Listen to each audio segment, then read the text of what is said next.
Elle lui a montré la dédicace et elle était dégoûtée.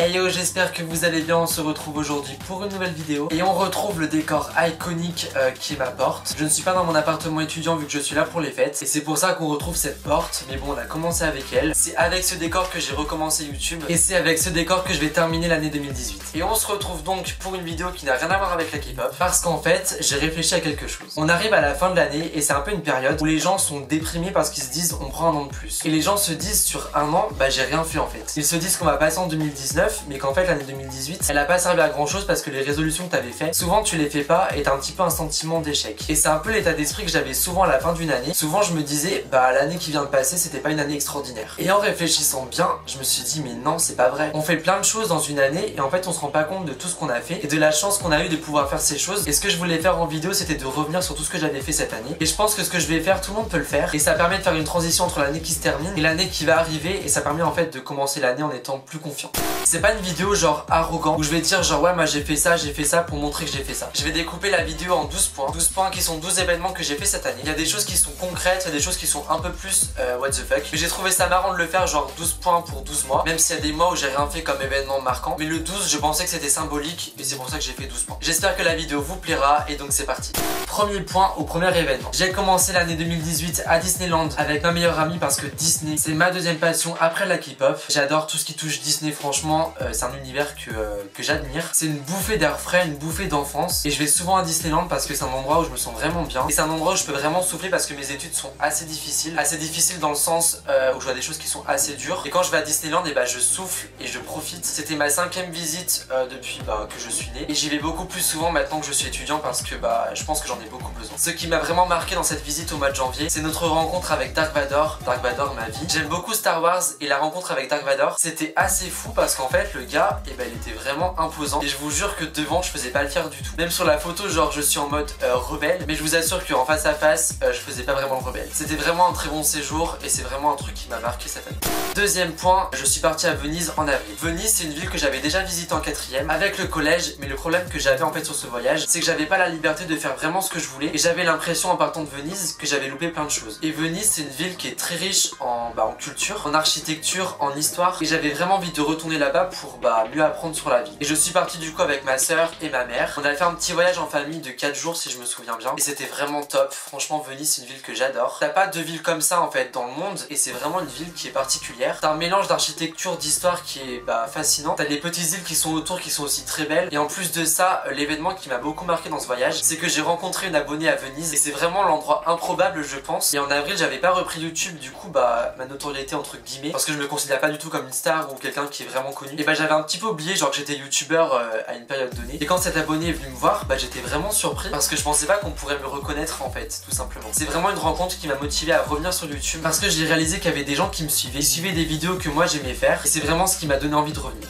Troisième point, j'ai réussi tous mes stages et tous mes partiels de cette année. C'est pas un point vraiment très important je pense en vidéo, mais j'ai réussi à passer en 3ème année d'école d'infirmier et j'ai beaucoup galéré avec les partiels de la fin de la 2ème année et quand j'ai su que je passais en 3ème année, avec tous mes partiels validés, avec tous mes stages validés, je vous assure que j'ai eu un soulagement énorme et ça a été quelque chose d'important cette année et c'est pour ça que c'est un point que j'ai mis dans la vidéo. Si vous voulez que je fasse une vidéo sur l'école d'infirmier, sur les études, qu'est-ce qu'il faut faire, qu'est-ce qu'il faut pas faire, des conseils, mes déconseils, mettez-moi un commentaire comme ça je pourrais savoir s'il y a une demande et si la vidéo pourrait intéresser des gens. 4ème point, j'ai repris YouTube en août et je pensais pas que j'allais accomplir tout ce que j'ai accompli sur YouTube cette année. Vous avez été vraiment top, j'ai appris beaucoup de choses et je regrette mais tellement pas d'avoir repris YouTube.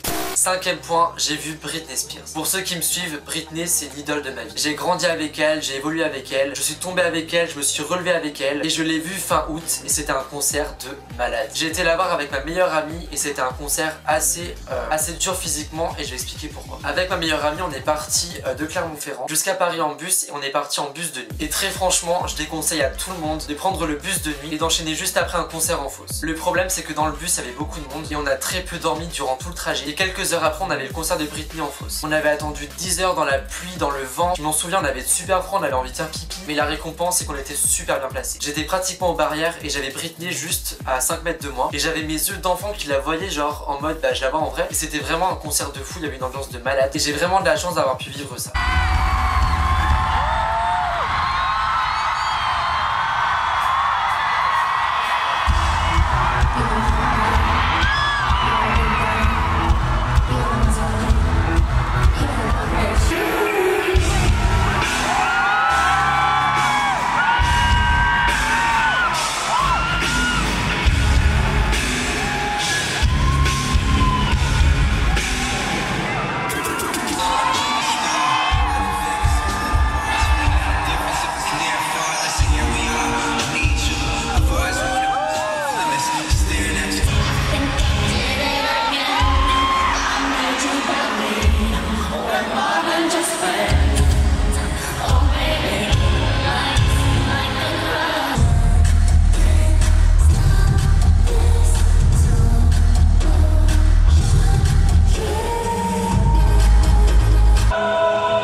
D'ailleurs, petite story time, quand on est arrivé dans la fosse à notre place, il y avait des gens qui étaient aux barrières et c'était des gens qui étaient genre VIP. Il y avait un couple avec un enfant genre 15-16 ans et genre le couple qui se la pétait carrément. Il parlait aux gens autour genre en mode ouais, on a fait toute la tournée en Europe, j'ai suivi Britney de partout en Europe, je connais les danseurs personnellement. Et vraiment elle était insupportable, genre comment elle parlait et tout. Avec ma meilleure pote on était en mode mais stop quoi, tu vois. Et genre le karma, je vous jure, le karma ça existe trop. Elle avait payé son billet VIP à 600 €. Et la personne qui était juste à côté d'elle, elle parlait avec elle. Et cette personne là, elle avait payé sa place 300 €. Et genre en attendant que Britney arrive, bah ces personnes elles parlaient un petit peu de leur expérience. Et la mère de famille elle commençait à se dire ouais moi j'ai pas eu le poster dédicacé. Pour en avoir un faut vraiment avoir de la chance, tout ça et tout. Et la personne VIP à 300 €, elle lui répond bah non moi j'ai eu le poster dédicacé. Et genre la mère elle la croyait pas, elle lui disait non mais c'est n'importe quoi, c'est pas possible. Moi j'ai payé une place beaucoup plus chère, c'est pas possible que t'aies un poster dédicacé alors que moi je l'ai pas. Et la personne, je la bénis, elle a sorti le poster, elle lui a montré la dédicace et elle était dégoûtée. Et moi derrière avec ma meilleure pote on regardait ça, on était en mode mais karma, mais bien fait à force de faire genre ouais moi je suis VIP machin, je connais tout le monde. Au final ta place tu l'as payé super cher pour un truc que t'as même pas eu. La moralité de tout ça, faut rester humble. Ça sert à rien de montrer aux gens genre moi j'ai eu ça, j'ai eu ci, parce qu'au final le karma il est toujours derrière et quand tu feras un truc comme ça, tu peux être sûr qu'il va t'arriver un truc mauvais. Parce que la mère de famille, je peux vous jurer que tout le monde autour, elle a vécu une humiliation, je pense qu'elle va s'en souvenir pendant très longtemps.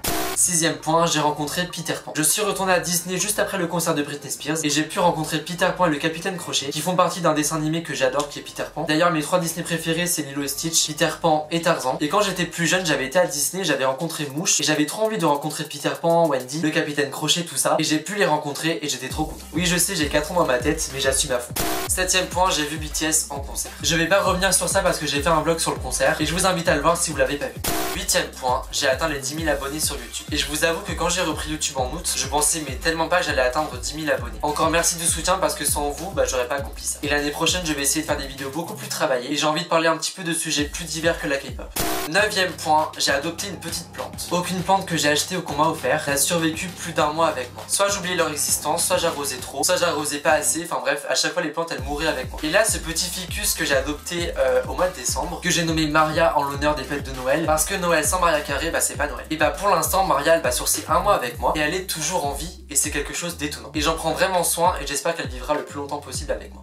Dixième point, j'ai visité plein d'endroits à côté de ma ville. En tant qu'étudiant j'habite à Clermont-Ferrand et les alentours de Clermont, et bah en fait c'est la chaîne des Puys. T'as les volcans, les lacs, les falaises et en 3 ans à Clermont j'avais jamais visité ce qu'il y avait autour. Et j'ai découvert plein d'endroits super beaux. On a la chance en France d'avoir des paysages qui sont juste fous et j'invite les gens à visiter la France bah, dans tous ces tréfondres parce que t'as plein d'endroits magnifiques que t'imaginais même pas bah, avant d'y aller. 11e point, j'ai vu des pandas. J'ai été à Beauval en octobre et j'ai pu voir les pandas et c'était trop mignon. J'avais trop envie de les prendre dans mes bras, de les caresser, de les papouiller. Franchement un panda c'est trop mignon. Et même Beauval en général c'est un zoo qui est assez bien. Les enclos sont pour la plupart très grands et c'est vraiment un zoo qui est très agréable. Et 12e et dernier point, en 2018 j'ai gagné beaucoup plus confiance en moi. 2018 ça a été une année assez riche en expérience professionnelle, sur YouTube, sur les études, sur la vie en général. Et je trouve que j'ai gagné beaucoup en assurance, j'ai plus confiance en moi et j'ai osé faire des choses cette année que j'aurais jamais faites en 2017. Cette vidéo est terminée, j'espère qu'elle vous aura plu. Dites-moi en commentaire quels étaient pour vous vos événements marquants en 2018. Si la vidéo vous a plu, n'oubliez pas de mettre un pouce bleu, de vous abonner à ma chaîne si c'est pas fait. Et on se retrouve samedi prochain pour une nouvelle vidéo. Boomerang. Hey,